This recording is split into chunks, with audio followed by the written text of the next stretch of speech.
The funny old dragon. One wintry morning, James had the biggest surprise of his life. He was going across the field path on a misty day when he heard something snorting in the field over the hedge. "I wonder what it is," he said, and he peeped to see. And goodness gracious me, in the next field was a dragon. Yes, a dragon, just like you see in a storybook, with a long spiky tail and 4 clawed feet. James was so astonished that he stared and stared and stared. The dragon saw him and nodded to him. "Good day," he said in a mournful voice. "I'm looking for work. Can you tell me of any?"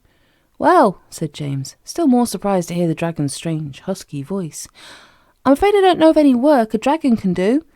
How did you come here? I didn't know there was any dragons at all nowadays." "There shouldn't be, really," said the dragon. "But somehow I grew, although I know I'm dreadfully out of date and useless. Nobody wants a dragon nowadays, not even to fight with. So I left the place where I lived and came out to look for work. I am very unhappy."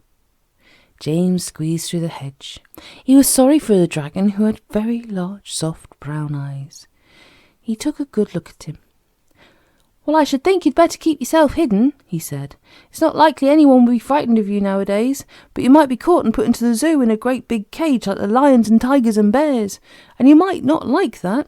"Oh, no, certainly shouldn't," said the dragon in alarm. "Couldn't you take me home with you and let me be your pet? I've a very sweet, loving nature, really." "No, I don't think my mother would like a dragon on the rug in front of the fire," said James. "In fact, I'm sure she wouldn't, and Daddy would say you smelt." "Smelt?" said the dragon, offended. "Do I smell? What do I smell of?" "You smell of smoke," said James, sniffing. "Ah, that's because I can breathe out fire and smoke just like the old dragons could in the fairy tales," said the dragon. "Watch." James watched. The dragon breathed out a lot of smoke from his nose and mouth, and a long red flame spurted out too. The dragon looked proudly at James. "What do you think of that?" he said. "Good trick, isn't it?" "My goodness," said James. "You'd be useful to Daddy when he lights bonfires. Puff your flame and smoke, and any bonfire would go well. Wish I could do that." "Listen, boy," said the dragon excitedly. "Couldn't I help with people's bonfires? I could hide in a chimney in the daytime somewhere, and then my breath coming out the top would look like chimney smoke.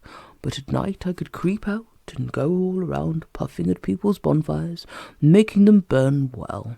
I should love that. That would be a real good piece of work for me to do." "Well, if I let you do that, will you teach me how to breathe out fire and smoke just like you do?" asked James. "Of course," said the dragon. So they shook hands solemnly, and James managed to take the dragon to his house by the side door, get him into the study, and stuff him up the chimney without anyone seeing. The dragon was long but not fat, so he was quite all right in the chimney. His breath shot out of the top, and no one thought it was anything else but ordinary chimney smoke. That night, James got him out of the chimney, and he slid neatly down and slipped into the garden. He went to the bonfire that James's daddy had tried to light. There had been a shower of rain, and the bonfire was almost out. Puff! Whoosh! Puff! Went the dragon busily, blowing out smoke and flames. The bonfire flared up at once, and the rubbish began to burn merrily. The dragon laughed, and so did James. This was so much fun. "Where's the next bonfire?" asked the dragon. "I don't feel useless and out of date any more, James. I am enjoying myself."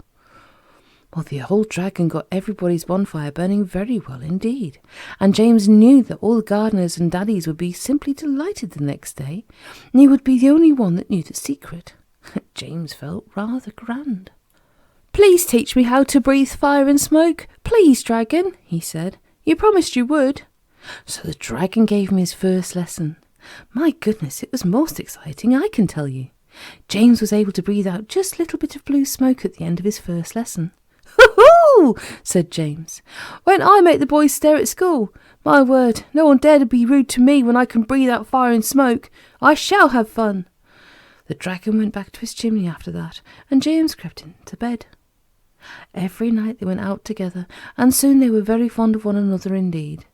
The dragon was the kindest-hearted creature, very fond of a joke, and James did wish he could build him a large kennel and have him for a pet, but somehow he felt sure people wouldn't like it.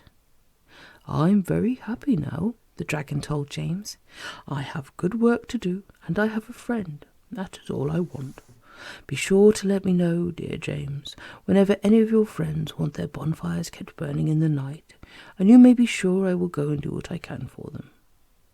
So if your daddy can't get his bonfire to burn well, send me a card for James, and I'm sure he'll arrange things for you. And if you meet a boy who can breathe fire and smoke out of his mouth and nose, you'll know who he is. It will be James, the only boy in the kingdom who keeps a dragon up the chimney.